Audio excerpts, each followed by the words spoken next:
The Americans lost this battle, and it may be the only reason the United States exists today.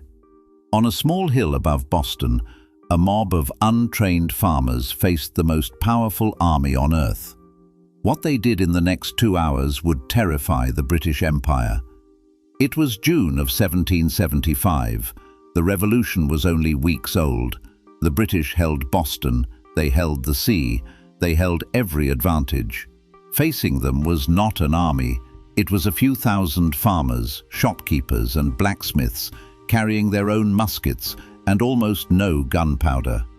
On the night of June 16th, these men crept onto a hill overlooking the city, and they began to dig. By dawn, the British awoke to a shock.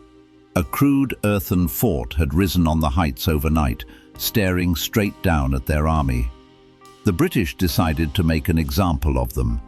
2,200 red-coated regulars, the finest soldiers in the world, formed their ranks at the bottom of the hill and began to march upward in perfect lines. Behind the wall, the farmers had so little powder they could not waste a single shot, and so their commander gave an order that would echo through history. Do not fire until you see the whites of their eyes. The redcoats climbed, closer, closer, and then the hill erupted. A wall of musket fire tore through the British ranks and dropped them by the dozens.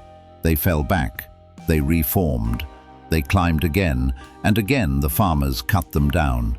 Twice, the greatest army on earth marched up that hill, and twice a mob of farmers sent them running. If a story like this is worth your time, take 1 second to subscribe. Videos like this take weeks of real research, and there are many more on the way. On the third assault, the farmers reached for their powder and found it gone.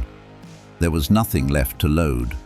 The British surged over the wall, and the battle turned to fists, stones, and swinging musket butts. Outnumbered and out of ammunition, the Americans finally fell back and gave up the hill. The British had won, but when they counted the cost, the victory turned to ash. Over 1,000 of their men lay dead or wounded, the bloodiest day the British Army would suffer in the entire war. More than double the American losses. One British officer wrote that a few more victories like this, and there would be no one left to enjoy them. The farmers lost the hill, but they had destroyed a myth, the belief that they could never stand against a real army. On that smoking hill above Boston, the British Empire learned a terrible truth. These farmers would make them bleed for every single inch of America. And that changed everything.